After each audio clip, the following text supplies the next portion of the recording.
Nazareth, the town that Theology built. The Gospels tell us that Jesus' hometown was the city of Nazareth, Polis Nazari.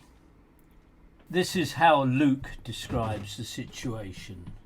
And in the 6th month, the angel Gabriel was sent from God unto a city of Galilee named Nazareth, to a virgin espoused to a man whose name was Joseph, of the house of David, and the virgin's name was Mary. And all went to be taxed, every one unto his own city. And Joseph also went up from Galilee, out of the city of Nazareth, into Judea, unto the city of David, which is called Bethlehem, because he was of the house and lineage of David. Matthew's contribution is as follows. But when he heard that Archaeological did reign in Judea, in the room of his father Herod, he was afraid to go hither, notwithstanding being warned of God in a dream. He turned aside into the parts of Galilee, and he came and dwelt in a city called Nazareth, and it might be fulfilled which was spoken by the prophets, he shall be called a Nazarene. Another contribution from Luke is, and when they had performed all things according to the law of the Lord, they returned into Galilee, to their own city Nazareth. And the child grew and waxed strong in spirit, filled with wisdom, and the grace of God was upon him. However, the Gospels do not tell us much about this city. It has a synagogue. It can scare up a hostile crowd, prompting Jesus' famous prophet rejecting his own land quote. And it has a precipice. But the city of Nazareth is clearly established, at least according to that source of nonsense called the Bible. When we look for historical confirmation of this hometown of a god, surprise, surprise, no other source confirms that the place even existed in the 1st century AD. Nazareth is not mentioned even once in the entire Old Testament. The book of Joshua, in what it claims is the process of settlement by the tribe of Zebulun in the area, records 12 towns and 6 villages, and yet omits any Nazareth from its list. The Talmud, although it names 63 Galilean towns, knows nothing of Nazareth, nor does early rabbinic literature. St. Paul knows nothing of Nazareth. Rabbi Solly's epistles, real and fake, mention Jesus 221 times, but Nazareth not at all. No ancient historian or geographer mentions Nazareth. It is first mentioned only at the beginning of the 4th century. None of this would matter, of course, if, rather like at the nearby pagan city of Sepphoris, we could stroll through the ruins of 1st century bathhouses, villas, theatres, etc. Yet no such ruins of Nazareth exist. In short order, Christian apologists fall over themselves to explain, but of course no one had heard of Nazareth. We're talking of a really small place. By semantic downsizing, city becomes town, town becomes village, and village becomes obscure hamlet.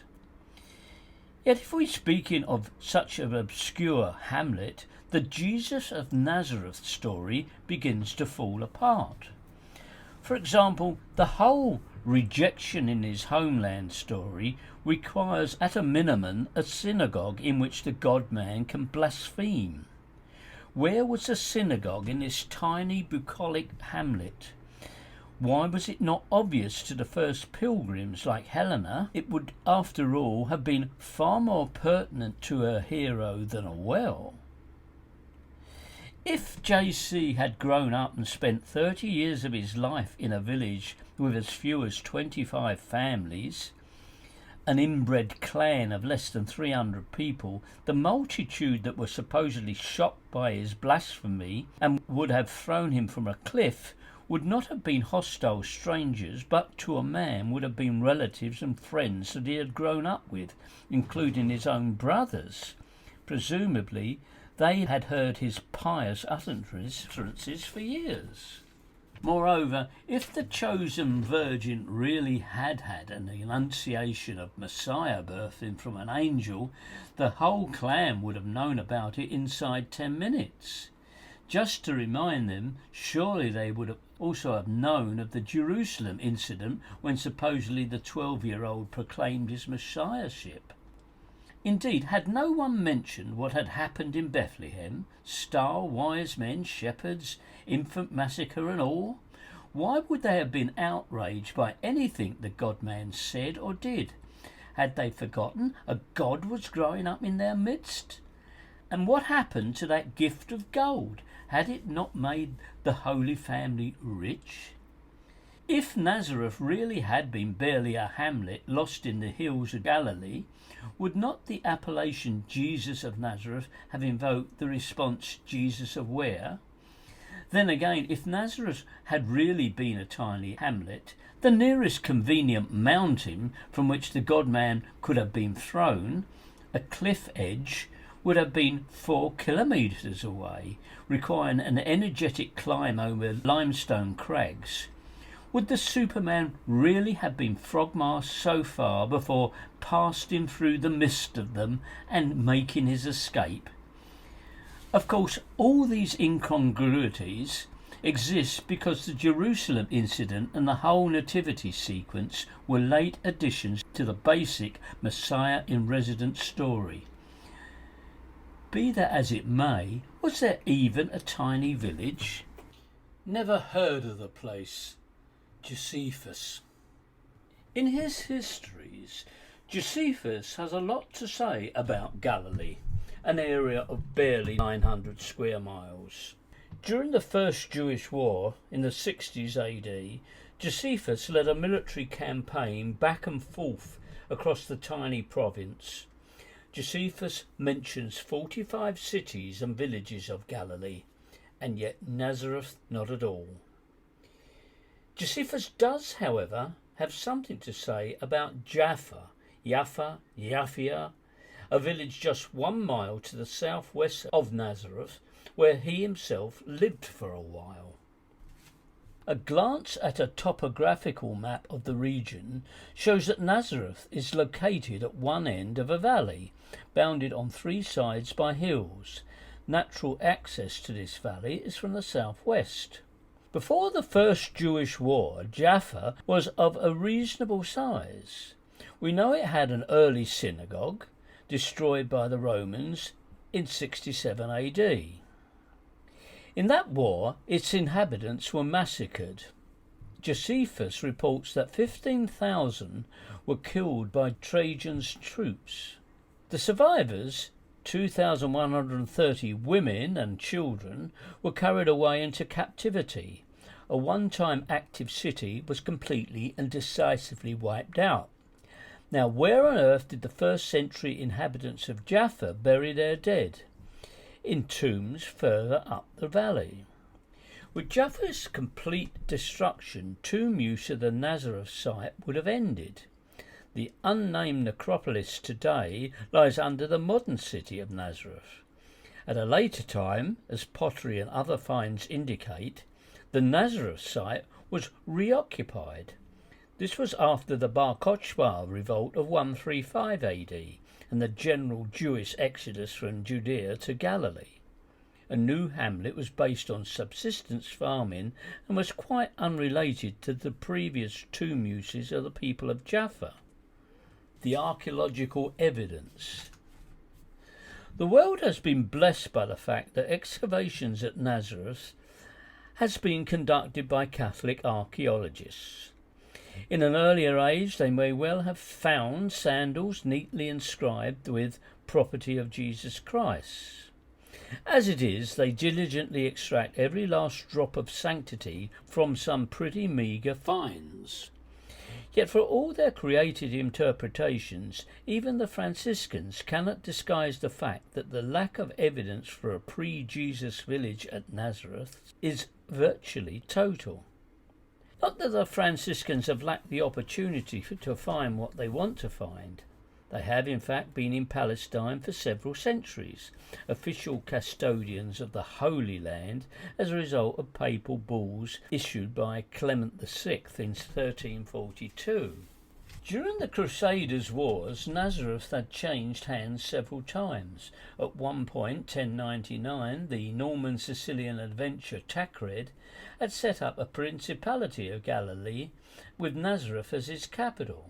But the Christians were repeatedly kicked out until finally in 1263 Nazareth was completely devastated by Sultan Baybars and the whole area left desolate for nearly 400 years.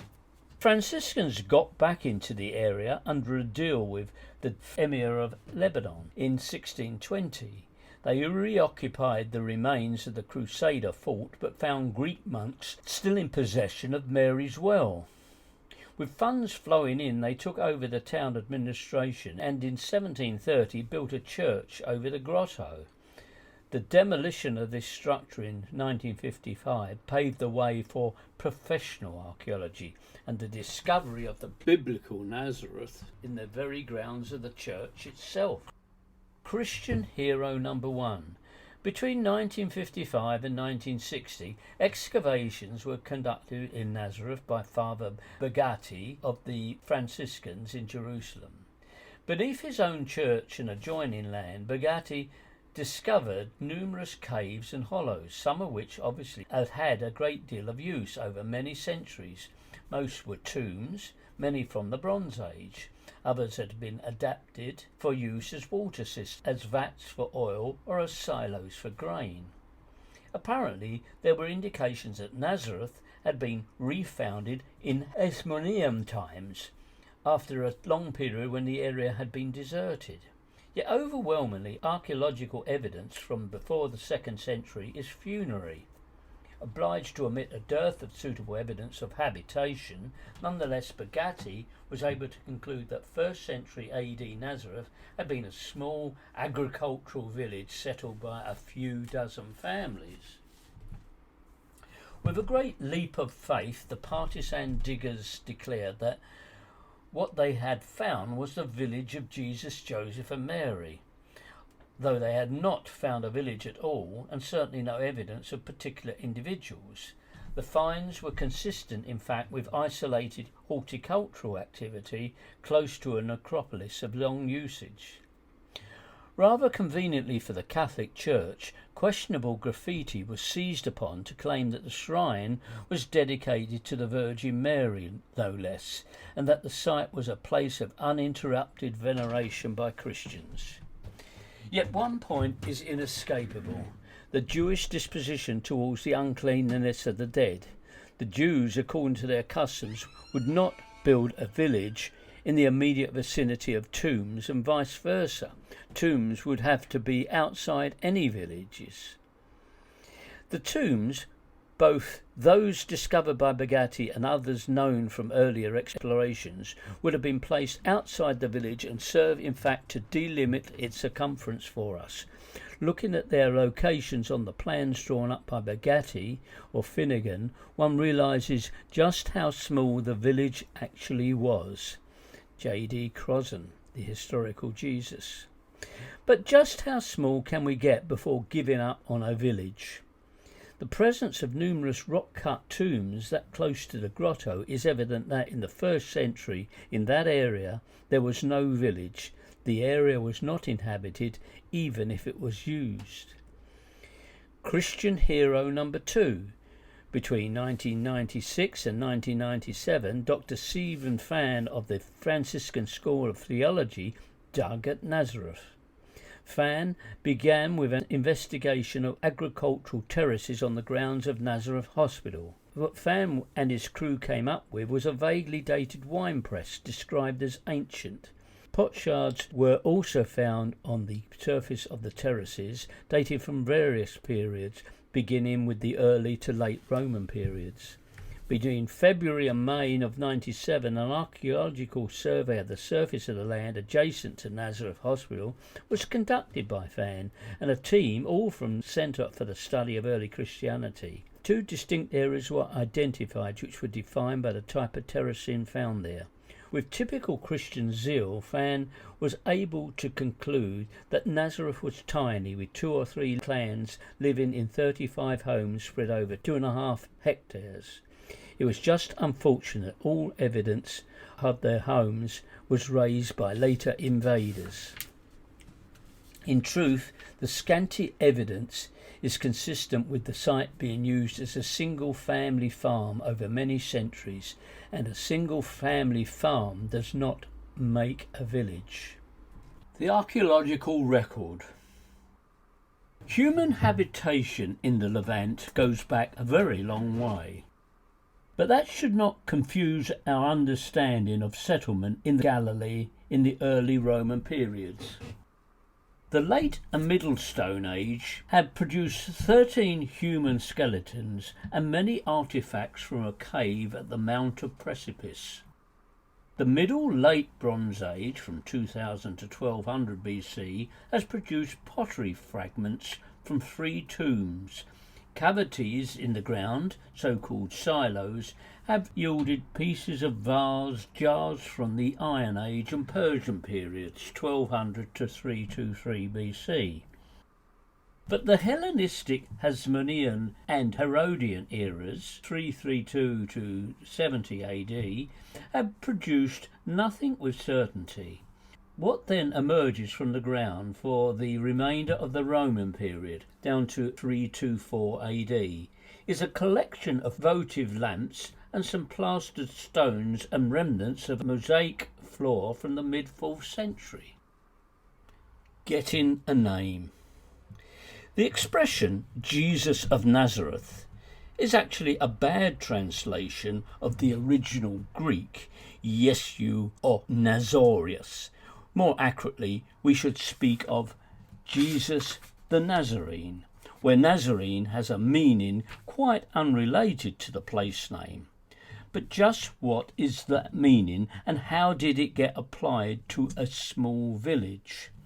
The highly ambiguous Hebrew root of the name is NZR.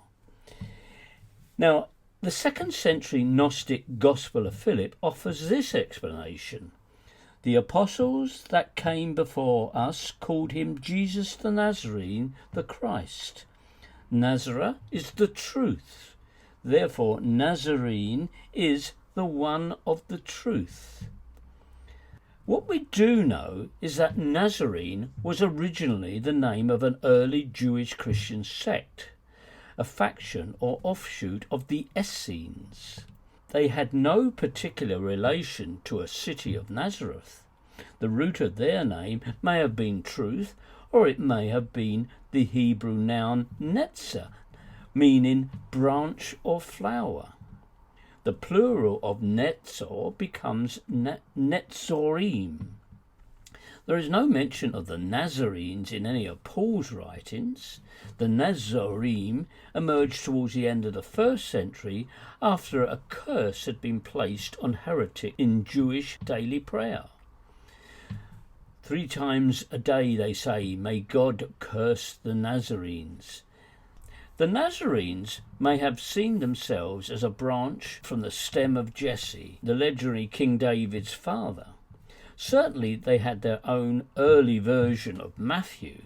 This lost text, the Gospel of the Nazarenes, can hardly be regarded as a gospel of the inhabitants of Nazareth.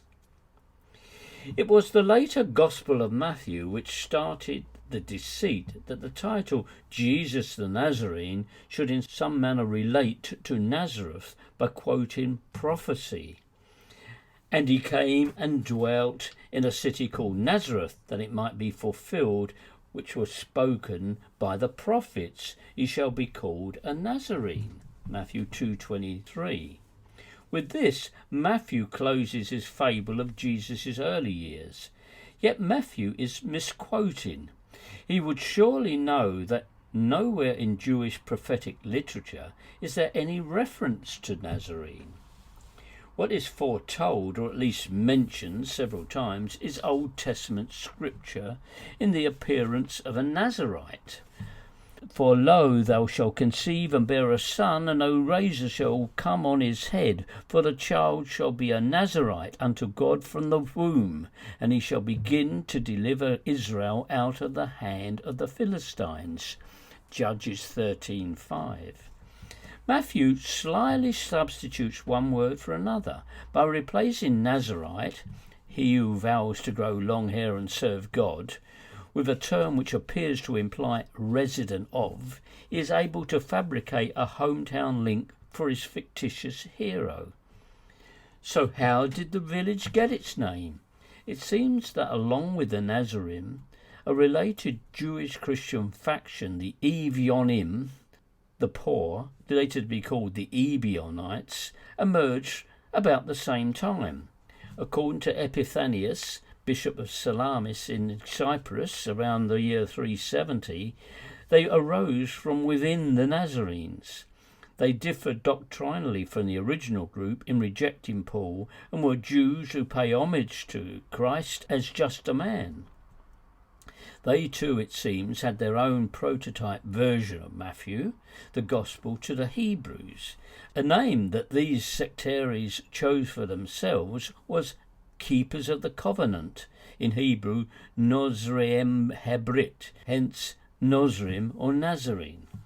In other words, when it came to the crunch, the original Nazarenes split into two: those who tried to reposition themselves within the general tenets of Judaism, and those who rejected Judaism, Christian Nozrim.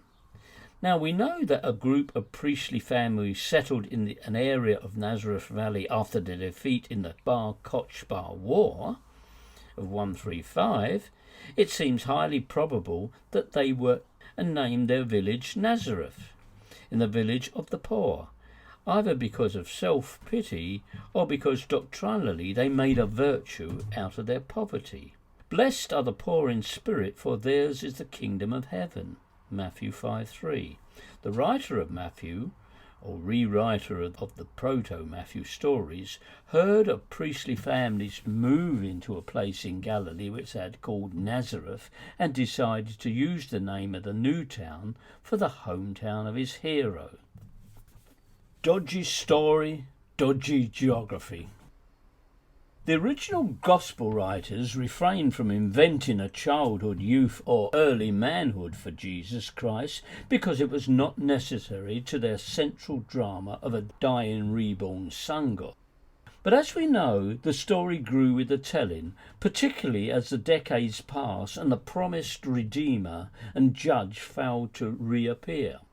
The rewriter of the Gospel of Mark, revising his text sometime between 140 and 150, introduces the name of the city only once in chapter 1 with these words: "And it came to pass in those days that Jesus came from Nazareth of Galilee." Mark 1:9. From then on the name is almost forgotten. We may reasonably suspect an interpolation. The later references in Mark inaccurately translate O Nazaros to the Nazarene. We can trace the subsequent elevation of Nazareth in the Gospel of Luke. Luke is the writer who emphasizes JC's ties to Nazareth. Luke is the writer who goes out of his way to demonstrate an anti-Capernaum stance. Scholars have concluded Luke was not himself a Jew because of his glaring errors in things Jewish. He also makes mistakes in his geography. He knows little about the place, and in his mini-drama described an impossible incident. And they brought him to the precipice of the mountain that their city was built upon. Luke 4:29. Nazareth, in fact, is located in a depression set within gentle hills. The whole region is characterized by plains and mild rises with no sharp peaks or steep cliffs. The terrain is correctly understood as a high basin. for in one direction is the much lower plain of Esdraelon, but there is no disguising Nazareth is built in a valley and not on a mountain. Even the medieval town sat below the summit, protected from the winds. Beginning only in 1957, the Jewish suburb called Nazareth Ilit, Upper Nazareth, was built on the top of the hill to the east of the city. The town that Theology built. In the 3rd century, Church Father Origen knew the gospel story of the city of Nazareth, yet had no idea where it was, even though he lived in Caesarea, barely 30 miles from the present town. Even in Origen's day, as the church became more institutionalized, intense rivalry was developing between the participants of Caesarea and Jerusalem. The rivalry was only resolved in Jerusalem's favour at Chalcedon in 451. Part of the rivalry centred on control of holy places. Hence, finding the lost city of Nazareth was a matter of major importance. Perambulating to the rescue in the early 4th century came the 80-year-old Dowager Empress Helena, preparing the way for an imminent meeting with her Maker with a programme of works. She made a conscience-salving pilgrimage to Palestine. In the area of Nazareth she could find nothing but an ancient well, in fact the only water source in the area, which in itself demolishes the idea that there was ever a city. No doubt encouraged by canny locals, Helena promptly labelled the hole in the ground Mary's Well and had a small basilica built over the spot. Conveniently, the Gospels had failed to make clear exactly where Mary had been when the Archangel Gabriel had come calling. Thus the well site acquired local support for the divine visitation and Nazareth acquired its first church. Helena created the pilgrimage business which has never ceased. 4th century pilgrim route and no Nazareth. The itinerary of an anonymous pilgrim of Bordeaux is the earliest description left by a pious tourist. It is dated to 333 AD. The itinerary is a Roman-style list of towns and distances with the occasional comment. As the pilgrim passes Jezreel, he mentions King Ahab and Goliath. At Assa, he mentions Job. At Neapolis, his reference is to Mount Gezerim, Abraham, Joseph and Jacob's well at Sychar, where JC asks water of a Samaritan woman. He passes the village of Bethel and mentions Jacob's wrestling match with God and Jeroboam. He moves on to Jerusalem. Our pilgrim, preoccupied with Old rather than New Testament stories, makes no single reference to Nazareth. A generation after the Dowager Empress Helena had gone touring, another geriatric grandee, the Lady Egeria, spent years in the land becoming more holy by the day. Egeria, a Spaniard like the then Emperor Theodosius, was almost certainly part of the imperial entourage. She reached the Nazareth area in 383.